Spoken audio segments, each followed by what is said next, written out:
우리는 지금 비록 소수당이지만 대선에서 기적적으로 승리해서 대통령을 보유한 정책의 집행을 맡은 정부 여당이에요. 윤석열 정권의 원만한 폭정을 심판하고 위기에 놓인 민생을 구하는 출발점으로 만들 책무가 우리 민주당에 있다고 생각합니다. 저는 30년 뒤에도 살아서 평가를 받을 확률이 높습니다. 누가 내는 대안과 제안이 더 진실하고 절박하겠습니까? 이른바 검찰 독재와 방탄 정당의 수렁에 대한민국 전체가 빠져서 헤어나질 못한 그런 2년을 보냈습니다. 내년에 또 그런 선택을 강요한다면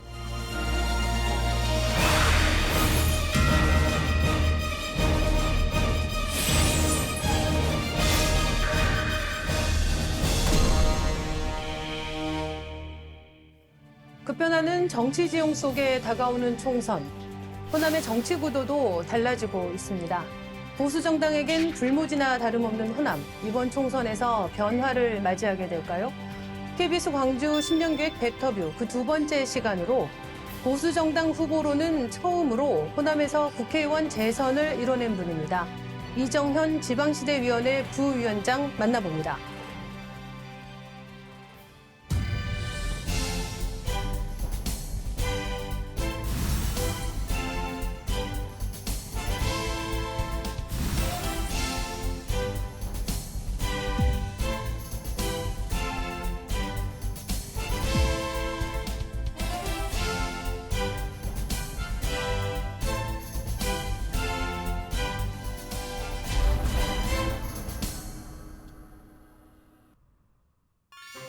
네, 오랜만에 뵙는 것 같습니다. 네, 먼저 지역민들에게 새해 인사부터 부탁드리겠습니다. 여러분 안녕하십니까? 이정현입니다. 올해가 갑진년이라고 합니다. 우리 광주 시민들, 전남 도민들, 가정 그리고 개인 모두에게 진짜 값진 일이 많이 생겼으면 좋겠습니다. 그리고 이제 우리 광주 전남이 2024년을 계기로 해가지고 대도약, 완전히 대변화의 원년을 한번 만들었으면 좋겠습니다. 반갑습니다. 네, 지금 대통령 직속 지방시대위원회에 계시잖아요. 네. 부위원장직 맡고 계신데 이 지방시대위원회 어떤 일을 하는 곳인가요? 잘 알다시피 지방이 아주 심각합니다. 그냥 소외나 낙후가 아니라 소멸이 돼가고 있습니다. 그래서 노무현 대통령님 시절에 이제 지방의 분권위원회하고 지역균형발전위원회라는 걸 만들어서 지금까지 역대 대통령이 쭉 해왔는데 어쨌든 열심히 해도 좀 이렇게 그 효과가 좀 미흡했습니다. 그래서 이제 이렇게 하면 안 되겠다 그래서 분권위원회하고 네. 그다음에 이 말하자면 균형발전위원회 하나로 합해갖고 특별법을 만들어서 좀 더 강력하게 지방의 네. 발전을 한번 시켜보자. 네. 그래서 여기는 14명의 현직 장관들이 위원으로 참여를 하고 네. 있고요. 저 또한 그렇게 참여를 하고 있습니다. 그래서 어쨌든 지역이 발전하지 않으면 국가가 완전히 정말 재앙을 맞이할 수 있다. 수도권에 이렇게 몰려가지고는 정말로 나라가 큰일 나겠다 싶어서 지금의 이 상황을 국가 재앙으로 규정을 하고 국가를 크게 대개조, 한마디로 말해서 아마 단군 이래 엊그저께까지도 중앙 집권적으로 완전히 중앙 주도의 경영 시스템을 지방 경영 시스템을 한번 대폭 바꿔보자 네. 라고 하는 취지로 여러 일들을 하고 있고 저는 거기에서 부위원장을 맡고 있습니다. 네, 귀에 쏙쏙 들어오는 설명 감사드립니다. 그런데 애초에 이 윤석열 대통령으로부터 다른 역할을 제안받으셨다라고 알고 있어요. 그런데 이 자리를 고집하셨다고 들었거든요. 맞습니까? 저도 조금 맞습니다. 당황스러웠었는데요. 네. 윤석열 대통령이 전화를 해서 보건복지부 장관을 좀 맡아달라. 그래서 그 연금 개혁이 정무적인 그러한 좀 리더십이 필요하다. 저한테 그 제안을 해서 제가 장관을 할 수 있는 사람은 2명, 3명 복수로 있을 수 있습니다. 네. 그러나 대한민국 대통령이 누가 되든 국민 통합 안 하고 안 됩니다.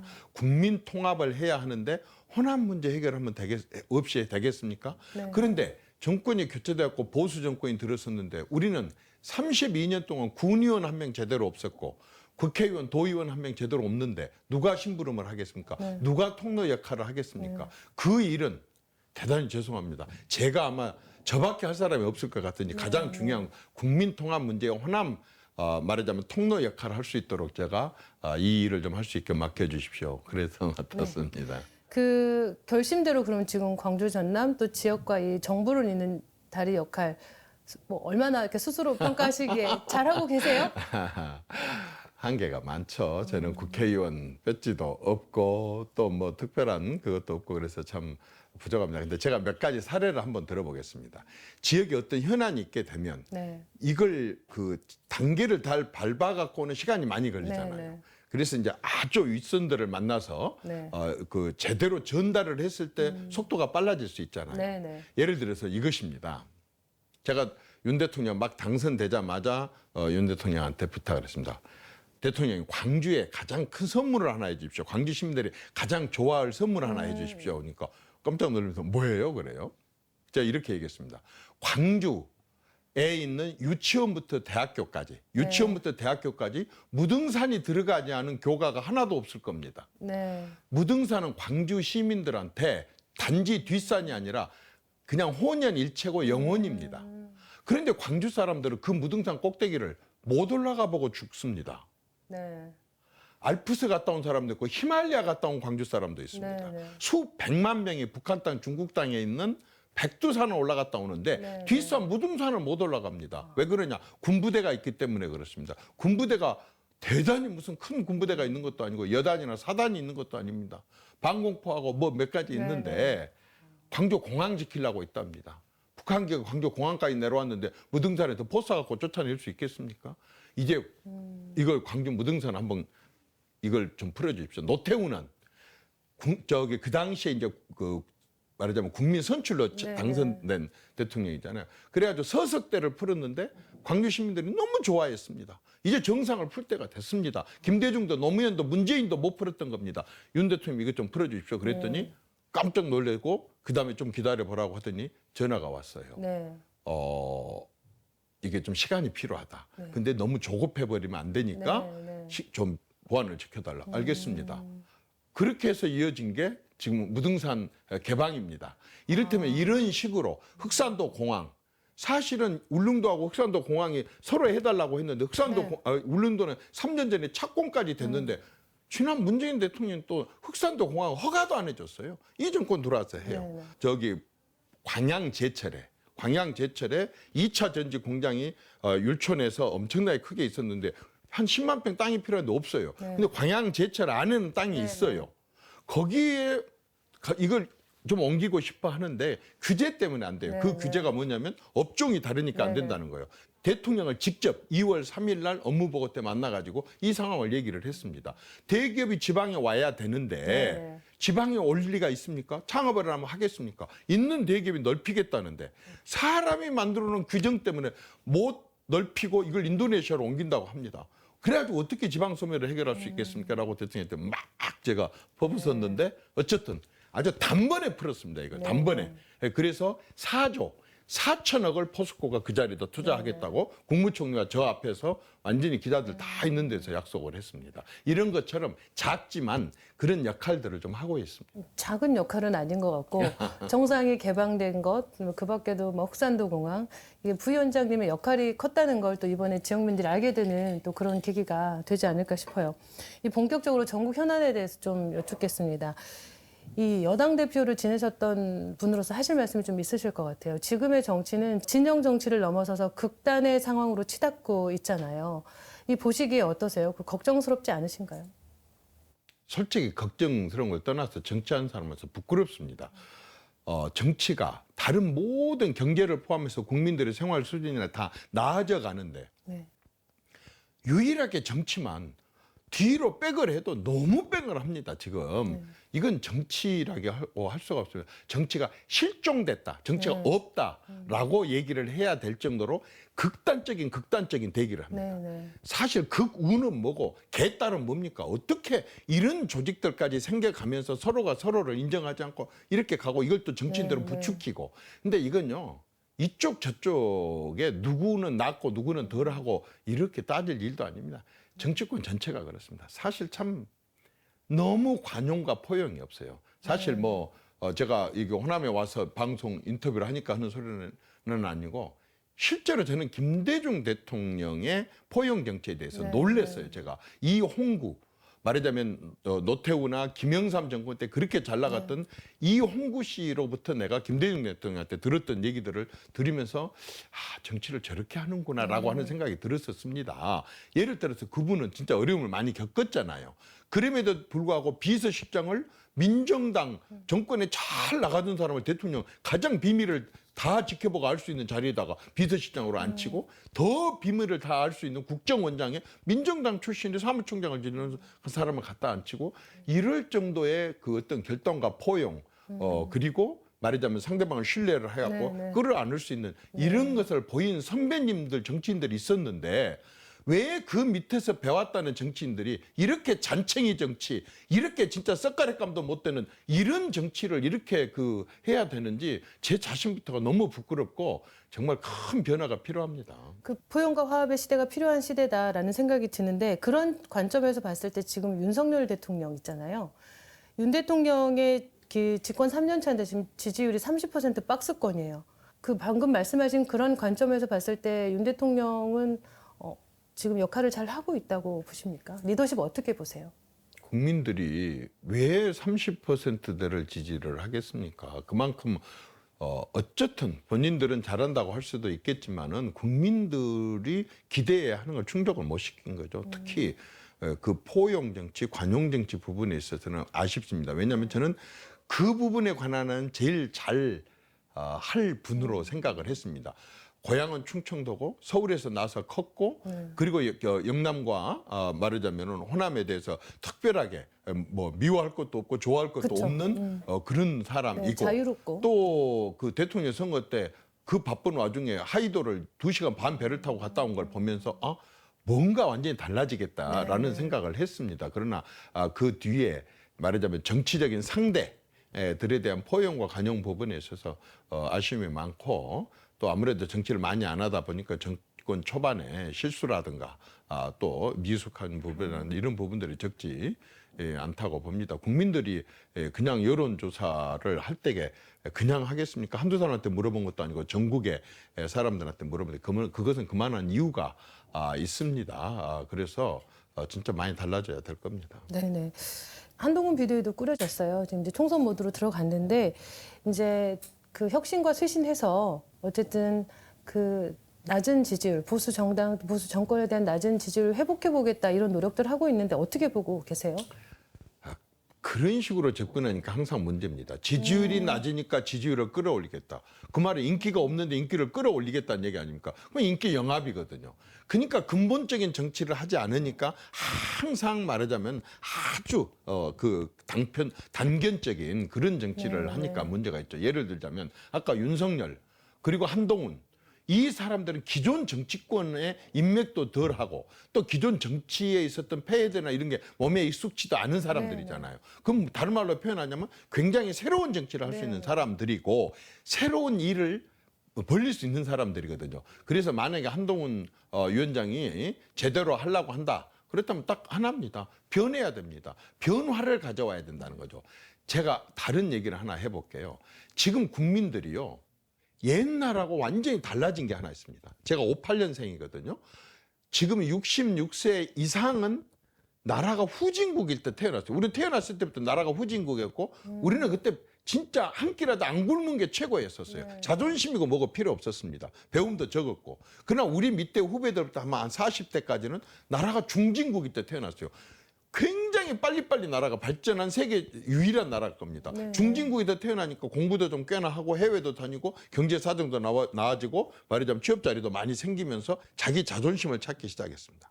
그러나 40세 이하는 솔직히 우리 65세 넘은 사람 눈으로 봤을 때는 다른 혹성에서 온 사람이 아닌가 다른 나라에서 온 사람인가 때로는 그 사람들은 말이 잘 통하지 않아가지고 통역이 필요할 정도로 전혀 다른 나사마자 선진국이에요. 이 선진국에서 태어난 사람들의 사고방식과 시각과 이 사람들의 자존심, 자긍심은 어른들하고 비교가 되지 않습니다. 국민들이 이렇게 3분의 1, 3분의 1, 3분의 1이 선진국, 중진국, 후진국에 태어난 사람들이기 때문에 이 사람들에 맞는 정치를 하려면 다양성, 다원성을 인정을 해야 됩니다. 어른들 시각으로만 국정을 이끌면서 싸가지 없다고 얘기할 것도 아니고 젊은 사람들 시각으로만 국정을 운영해갖고 꼰대들이라고 얘기할 것도 아니고 엄연히 국민의 3분의 1, 3분의 1 있다고 한다면 이 다양성과 다원성을 인정하는 정치를 하려고 하는 준비와 각오와 실행이 있어야만이 되겠고, 만약에 한 위원장이 됐든 민주당이 됐든 지금부터 국민의 지지를 받으려고 한다면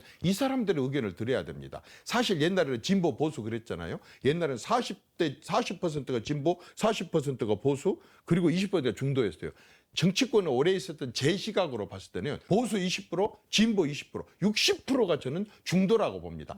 하루 아침에도 이 사람들을 엎어버릴 수가 있어요. 사실 지난 대통령 선거가 그게 엎어질 선거입니까? 대통령 지지율은 40%고 이낙연 36%, 이재명 32%, 정세균 8%였었어요. 그때 홍준표는 4.8%, 또 유승민은 2.2%, 원희룡은 1.2%. 도저히 엎어질 수 없는 선거가 엎어져. 이게 뭐냐? 중도가요 언제든지 바뀌는 거예요. 중도는 진보 보수 고정 지지가 아니거든요. 언제든지 바꿀 수. 그렇다고 한다면 앞으로 선거를 치르는 모든 곳에 있어서 정치권은 이 60%의 중도 국민이 원하고 바라는 게 뭐지? 시끄러운 소수, 시끄러운 자기 지지자들한테 아부하고 그 사람들 분노 막 일으키고 또 상대방을 악마화해가지고는 절대로 정치 성공할 수 없다고 저는 확신합니다.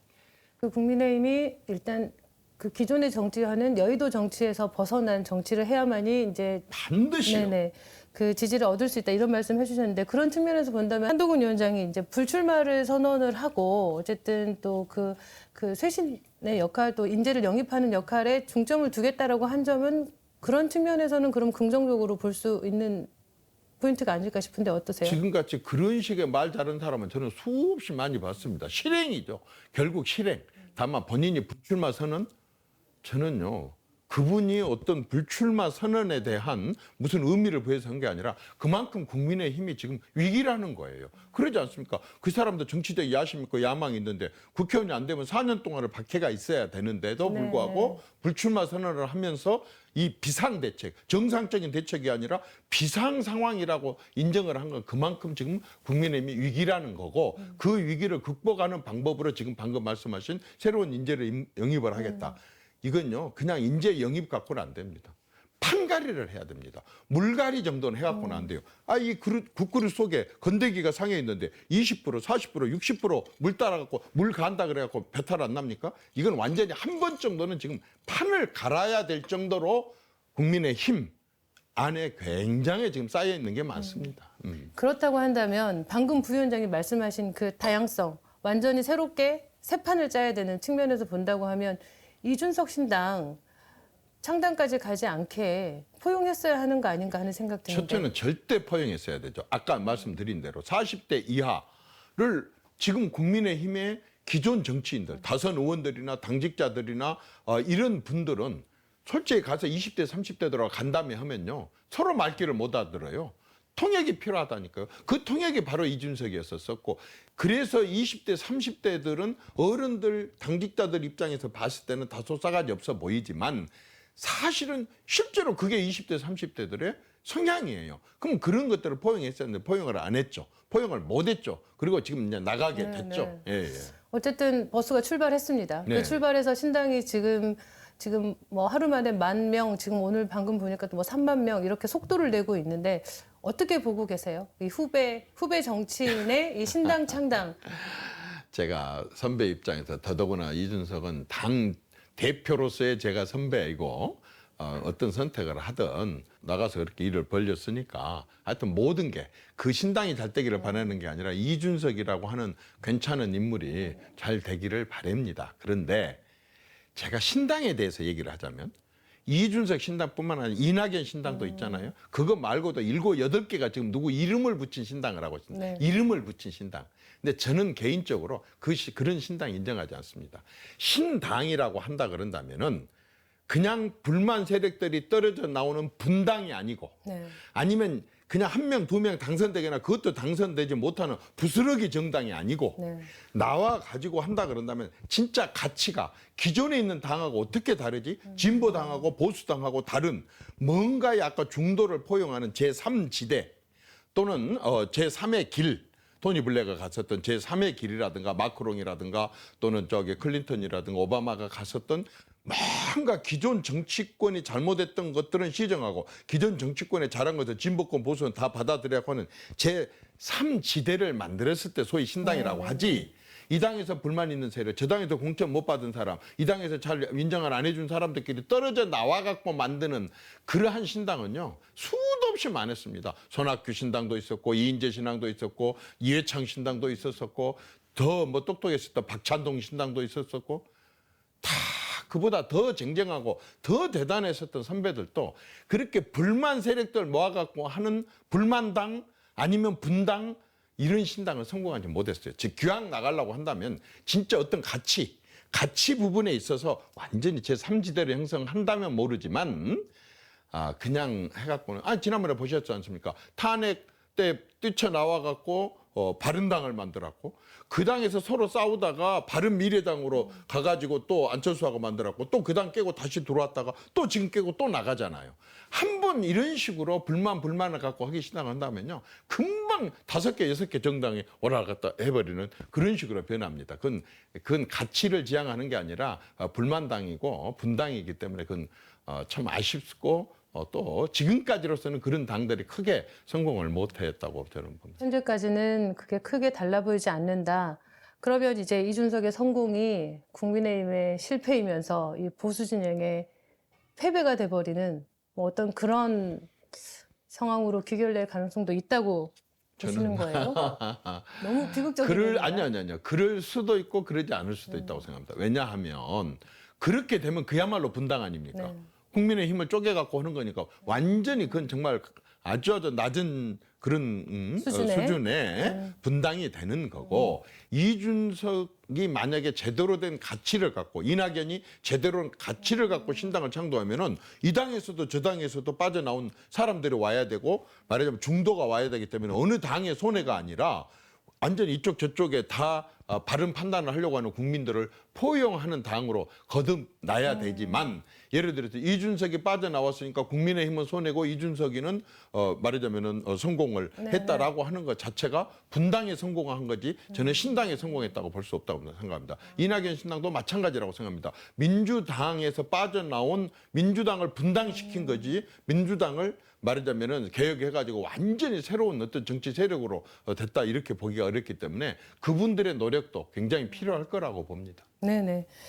그 호남에 대해서 조금 얘기를 해보겠습니다. 호남은 불모지예요. 보수 정당에게. 그런데 이제 그곳에서 이제 호남에서 이 보수 정당 최초로 재선하셨고 또 정당 대표까지 지내셨습니다. 이 그동안의 소회랄까 이렇게 돌이켜 보시면 호남은 나에게 어떤 곳이다 있을 것 같아요. 사연이 많죠. 오래됐으니까 제가 올해 출마를 하면 호남에서 28년째, 그러니까 처음 출마하고 나서 지금까지 28년째가 됩니다. 광주에서도 제가 3번을 떨어지기도 했고. 그런데 그럼에도 불구하고 저는 한 번도 호남을 험지라고 생각해 본 적이 없어요. 저는 호남 말고 다른 데 가서 내 이 열정과 이 막 정말 애정과 이것을 다른 데 가서는 못 할 것 같아요. 굉장히 위선하고 가식할 것 같아요. 그런데 제가 호남만 오면 신안이 됐든 나주가 됐든 곡성이 됐든 순천이 됐든 여수가 됐든 저한테는 바로 그 막 피가 끓어올라요. 그쪽 일이라고 하면은 저는 그러니까 지지해주고 안 해주고는 저는 우선 둘째 문제예요. 이날 이때까지 그렇게 해왔어요. 가장 최근에까지도 그런 많은 일들을 해왔습니다. 그런데 이제 말하자면은 가끔씩은 좀 서럽죠, 저도. 왜냐하면 나는 너무나 호남을 고향을 사랑하는데 고향 사람들이 저를 만약에 이렇게 말하자면 안 취급을 안 해주고 제 말하자면 진정성이나 이런 걸 받아들이지 않는다고 않을 때가 많았고 제가 한번 1.03% 1700표도 아니고 720표 6명 중에 5등을 한 적이 있었었는데 그 뒤에 제가 비례대표 국회의원을 했어요. 그래가지고 그게 광주 서구을인데 비례대표 하는 동안에 얼마나 갖다 쏟아붓고 거기서 정성을 쏟았던지 39.7% 떨어지기는 했지만 제가 39.7%나 얻게 되더라고요. 그래서 제가 느낀 게 광주 사람들은 보수니까 싫어한다, 보수니까 표 안 준다가 아닙니다.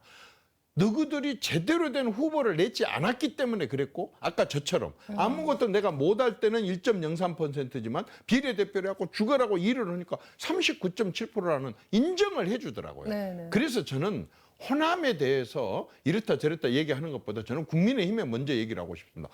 호남 포기를 포기해라. 누구들이 포기해서 후보도 제대로 안 내놓고 표 안 나온다고 얘기를 하는 게 그게 말이 되느냐? 네. 호남 포기를 포기해봐. 이정현이가 입증했지 않았느냐? 순천에서 2번이나 당선됐고 광주에서 39.7%나 얻었다면 왜? 이정현 뛰었으니까 표를 주는 네. 거 아니야. 뛸 놈을 주라고. 신뢰할 수 있는 놈을 보내라. 네. 저는 그런 얘기를 하고 싶어요. 교수님 괜찮으시죠? 네. 목소리 괜찮으시죠? 걱정됩니다. 지금 약간 조금 제가 호남 얘기 나오니까 갑자기 톤이 높아지셨어요. 저도 막 덩달아서 약간 흥분하게 되는데 가끔 그런 생각 안 하세요? 이렇게 방금도 나를 이렇게 취급 안 해주면 내가 서럽지. 근데 뭐 이렇게 또 39.7% 받기도 했어. 나한테 좀 박하다. 이런 생각 하시기도 할 것 같은데.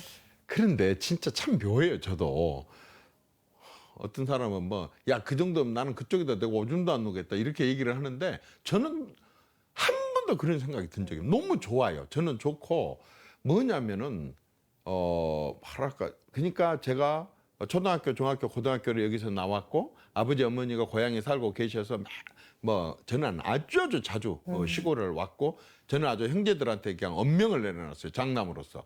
다른 건 모르지만 대명절, 추석하고 설날은 반드시 부모님 밑에 와서 지낸다. 어떤 것도 이유를 받아들이지 않겠다라고 하는 그럴 정도로 하고 지금도 어머니 혼자 계시지만은 뭐 저는 그 일주일에 한 번씩은 반드시 내려와서 어머니를 보고 갑니다. 그러다 보니까 호남 정서를 누구보다도 잘 알고 그런데 정치를 해보고 청와대 수석을 해보고 당대표를 해봐서 그런지 호남의 장점, 호남의 잠재력이 굉장히 눈에 띄어요. 이 정도면 진짜 할 수 있는데 조금만 위에서 손을 대주면 되는데 애정을 쏟아주면 되는데 라고 하는 생각들이 늘 들고 늘 그런 생각을 하다 보니까 언니가 기회가 주어지기만 하면 내가 하겠어.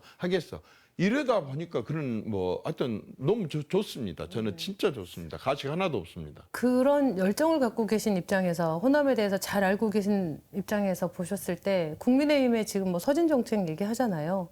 그다음에 윤석열 정부의 호남 정책 몇 점이나 줄 수 있다고 보세요? 몇 점이나 주시고 싶으세요? 아니, 솔직히 말해서 지금 포함해서 단 한 번도 저는 보수 정권이 들었을 때 호남에 대한 점수는 저는 뭐 절대 높게 줄 수가 없습니다. 아까도 말씀드렸다시피 제일 기본이 사람인데 사람에 대한 공천을 함에 있어서 지역민들이 웬만만 하면 좀 한번 선택할 수 있는 그런 기회를 안 줄 정도로 호남을 거의 전략 자체를 포기하는 전략을 써왔던 것부터가 점수를 줄 수가 없고 두 번째는 지금 방금 말씀하신 대로 그런 서진 정책이라는 게 저는 너무 싫습니다.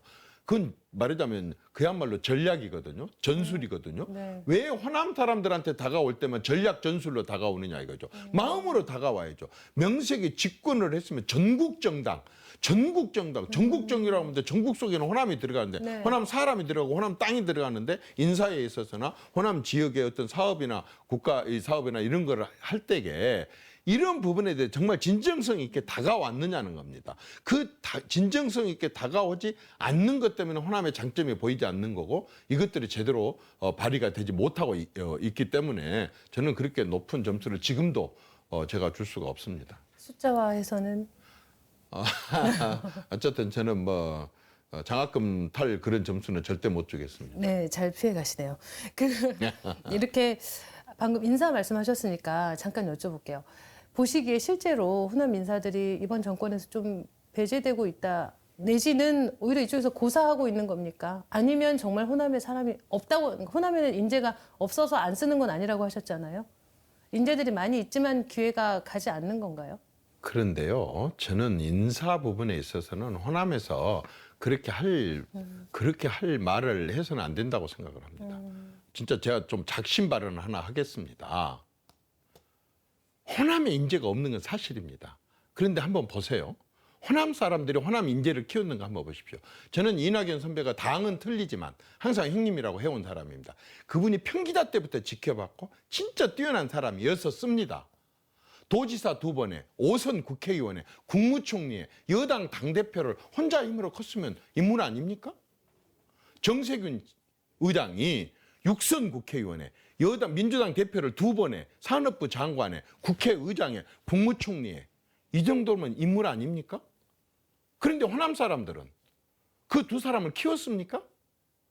아니 나는 꼭 진짜 한번 묻고 싶어요. 이 방송을 통해서 한번 묻고 싶습니다. 여러분들은 여러분들의 호남 사람을 키웠습니까? 그리고 나서 지금 상대방이 있습니다.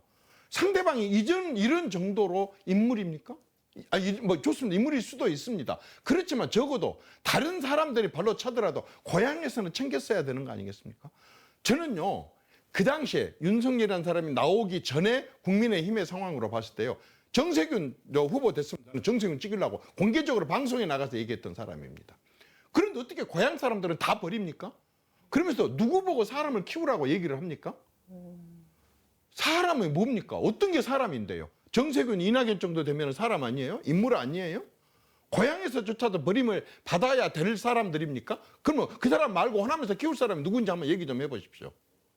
저는요, 정말 제대로 사람에 관한 한은 우리가 우리 사람 소중하게 여길 줄 알아야 됩니다. 그게 국민의힘 사람이 됐든 그게 민주당 사람이 됐든 어떻게 김대중 대통령 이래로 한번 보십시오. 광주 국회의원 8명 중에 7명이 초선 의원들입니다. 전남 국회의원 10명 중에 6명이 초선 의원입니다.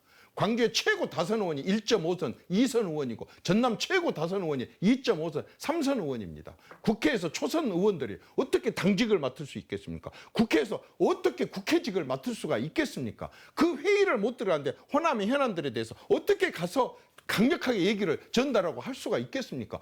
이렇게 왜 한 초선이니까 일 못한다고 또 갈아쳐서 또 초선. 왜 호남 정치가 이렇게 됐습니까?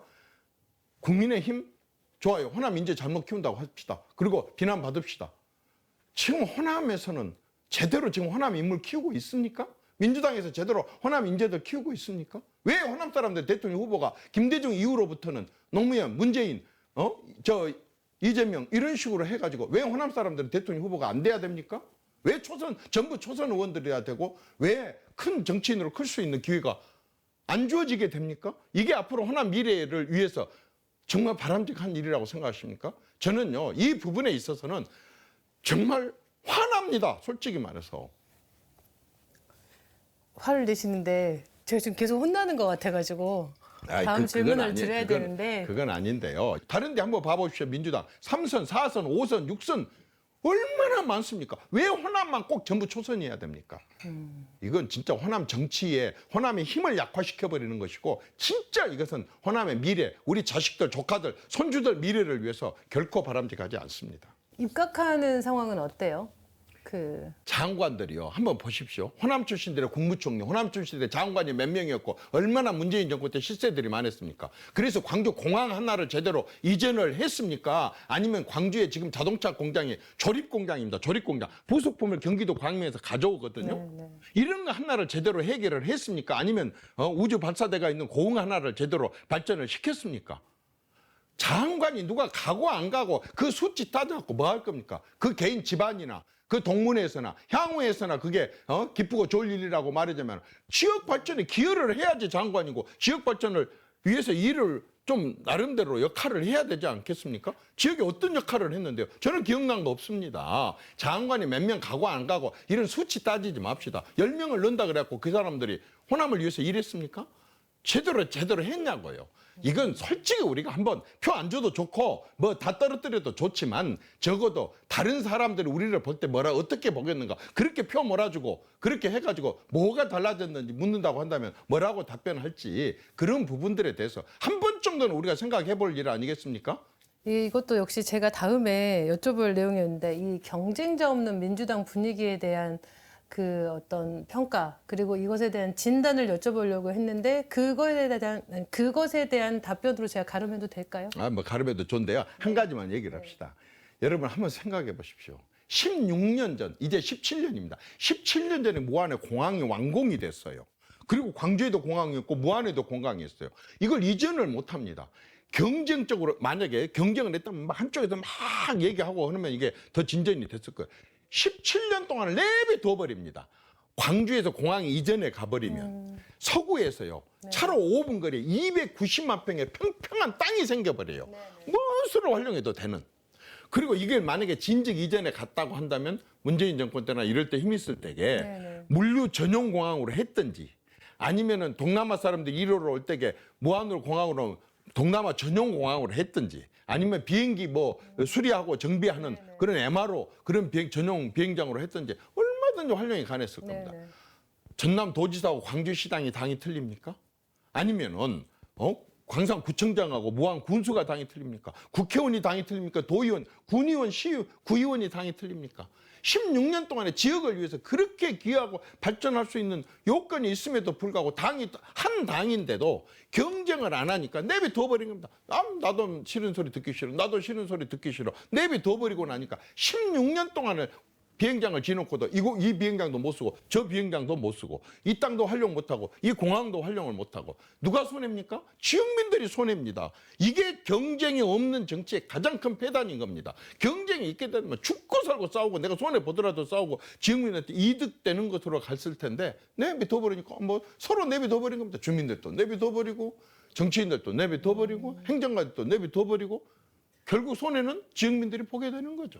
방금 말씀하신 그런 현안들이 이 국민의힘이든 민주당이든 이 호남 주민들의 이 지지를 얻을 수 있는 열쇠가 될 수 있을 것 같아요. 해답이 될 수 있고.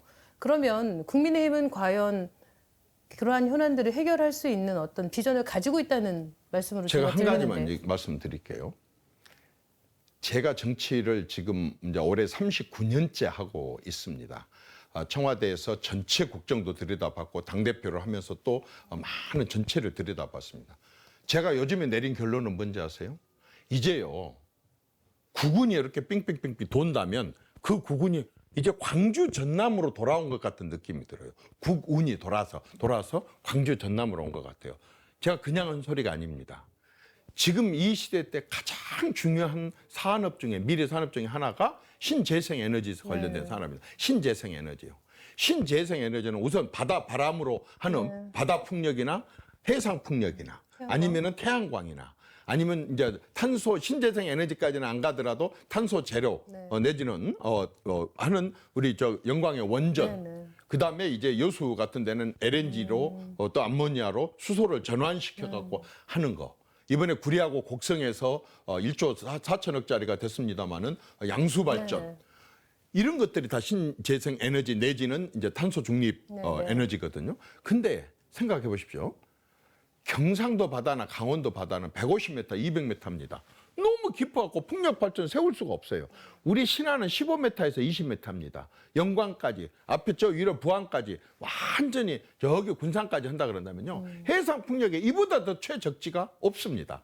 그런데 이 앞으로는 이 신재생 에너지로 생산을 하지 않으면 수출 수입이 불가능하지 않습니까? 그게 알리백이지 않습니까?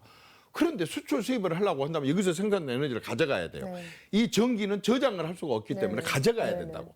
가져가려고 한다 그런다면요. 가져간 비용만 신안에서 수도권까지 가는데 1조 8천억이 든답니다. 1조 8천억은요. 에너지에서는 돈도 아니에요. 진짜 문제가 뭐냐. 동네마다 밀양이야. 동네마다 밀양 사람들처럼 우리 동네 못 지나가. 그럼 어떻게 해요? 지연이 될 수밖에 없지 않습니까? 그만큼 어마어마한 손해가 되는 거예요. 그럼 어떻게 방법이 뭐냐? 내려와. 누구들이 전남으로 내려오라고. 우리 지금 서부지방은 아주 그냥 담안행이 저기 논도 많이 있고 아주 고구마 논도 많이 있고 싼 논이 많이 있으니까 내려와서 여기 와서 누구 그 첨단 산업 운영하라고 전기 쓰라고 맘대로 이렇다고 한다 그런다면 이 신재생 에너지인데 이 신재생 에너지를 연구하고 기술 개발을 하고 인재를 만들어내는 것이 광주에 있는 에너지대학교입니다. 그리고 이걸 해갖고 전기를 사고 팔고 하는 모든 게 들어있는 말하자면 한전 이하에 7개가 되는 그 산하기관들이 전부 호남에 있어요.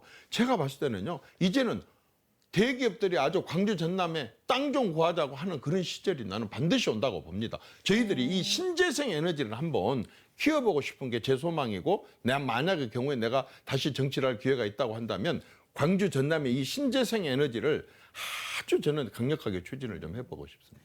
그 말씀해주신 이런 현안 외에도 이제 우리 동네에 우리 지역의 가장 큰 문제 중에 하나 뜨거운 감자가 이제 국립의대 유치예요. 이 부분에 대해서는 해법 어떻게 보고 계세요? 두 가지입니다. 우선 하나는 전국에 41개 대학교에 의과대학이 있어요. 41개. 강원도는 4개나 있어요. 의과대학이. 네. 제주도도 제주대 의대가 있고 다 의과대학이 있는데 세종시 빼놓고는 전라남도만 의과대학이 없어요. 전라남도는 그동안에 정치인들이 없었겠죠.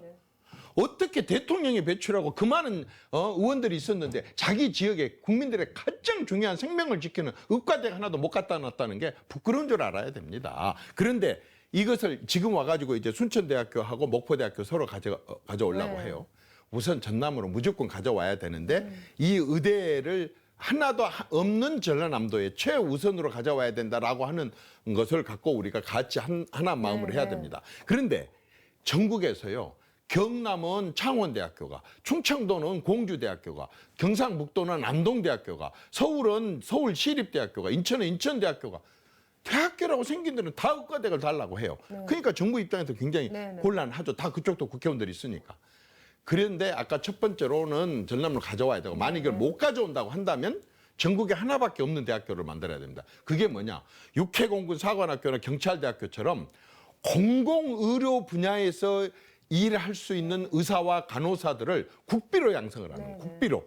심지어는 학교 다니면서 활동비까지 줘가면서 국비로 양성을 하고 의사가 되면 10년 동안 이런 분야, 예를 들어서 군의관으로 아니면은 완전 보건소장으로 아니면은 그 원호 보훈병원에서 근무할 수 있도록 산재병원에서 근무할 수 있도록 이런 공공의료 인력을 국비로 양성을 하는 그 공공의과대학과 부속 병원을 전라남도로 가져오게 하는 이 투 트랙으로 가가지고 둘 중에 하나 가장 가능하고 가장 빨리 될 수 있는 방향으로 가야 된다. 그게 지금 지방시대위원회에서 부위원장님께서 혹시 그 설득하는 논리가 그런 논리?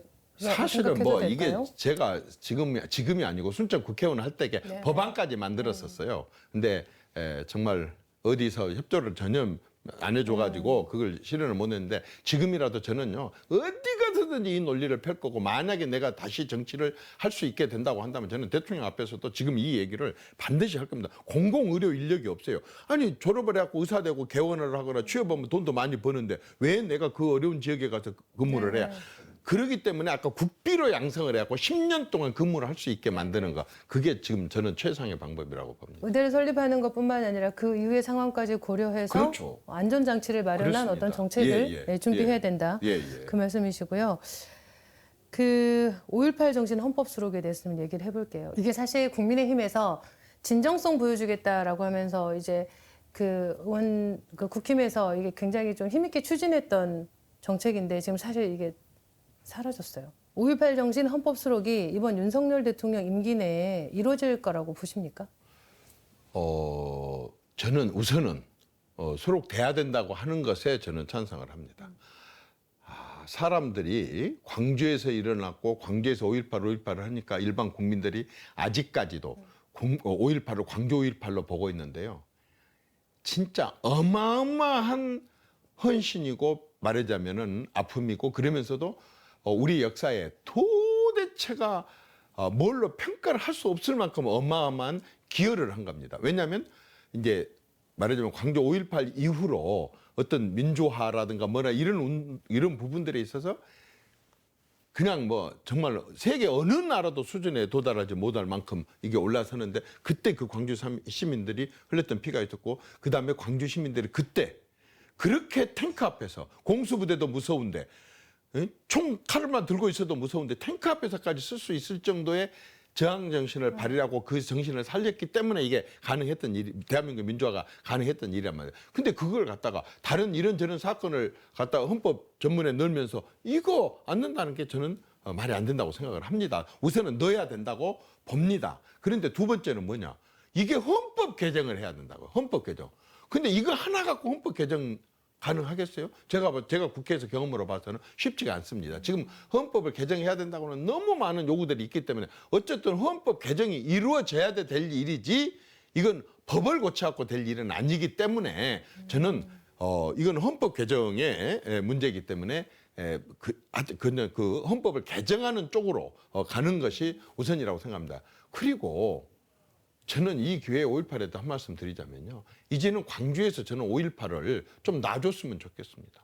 이제 세종문화회관 같은 데서 온 국민이 보는 앞에 대통령이 참여를 해서 이러한 숭고한 이러한 희생을 생각을 하고 이런 행사도 해야 되고 이걸 전국화를 하기 위해서는 너무 꽉 움켜쥐고 있어 가지고는 안 된다고 봅니다. 전국화를 진짜 전국화를 할 수 있는 방안을 우리가 찾아서 온 국민들이 다 인정하니까 이제는 온 국민들이 이 날을 기리고 다시는 이런 말하자면 가해가 있어서도 안 되겠고 다시는 이런 또 희생이 있어서도 안 되겠다고 하는 걸 온 국민들이 받아들일 수 있도록 이렇게 전국화를 하는 것 쪽에 이제 우리가 함께 노력을 해야 되지 않을까 저는 그런 생각입니다. 목적지는 분명한데 가는 길에 그 네. 어떤 길을 선택할 것인가, 어떤 맞습니다. 방식으로 그 맞습니다. 차이가 좀 있는 것 예, 같습니다. 이제 마지막 질문 드릴게요. 이제 오늘 저희가 이제 프로그램 이렇게 하면서 다 공통으로 드릴 질문인데 국민의힘 앞으로 이것만은 꼭 지키겠다 한 가지 약속하신다면? 그 당 중앙당 쪽으로의 국민의힘은 이제는 좀 정상화 쪽으로 갔으면 좋겠어요. 정상화. 우리가 말하는 소위 일반 국민들과 중도 사람들이 말하는 비정상들을 제대로 진단을 한번 해가지고 정상화 쪽으로 갔으면 좋겠습니다. 그리고 우리 호남의 국민의힘이 앞으로 해야 될 일은 어쨌든 아까도 말씀드렸다시피 신재생 에너지 이 자체가 호남 사람들의 팔자를 고칠 수 있는 저는 완전히 미래 산업이고 또 한 방향으로 가야 될 그런 목표가 방향이라고 보기 때문에 지금은 국민의힘이 집권하고 있으니까 적어도 호남의 국민의힘 사람들은 호남의 이런 신재생 에너지의 장점 이런 부분들을 최대한으로 당 내에서 반영을 시키고 해가지고 정책으로 예산으로 실행으로 이어질 수 있도록 해야 됐다고 봅니다. 네네. 국민의힘 호남에서 이번에 몇 석 가능하다고 보십니까? 마지막 질문이에요. 일단 한 사람 플러스 알파 정도 됐으면 좋겠습니다. 네. 부위원장님 말씀 오늘 여기까지 듣겠습니다. 감사합니다. 고맙습니다. 네. 역사적인 남북 정상회담의 합의 소식은 정부의 중대 발표로 공개됐습니다. 7.4 공동성명의 민주당 공천에서 탈락했던 박지원 전 청와대 비서실장이 합산 결과 61.5%의 득표율로 1위에 올랐습니다. 목포에서 내리 3선을 한 민생당 박지원 후보. 신임 국정원장에 박지원 전 민생당 의원을 내정했습니다.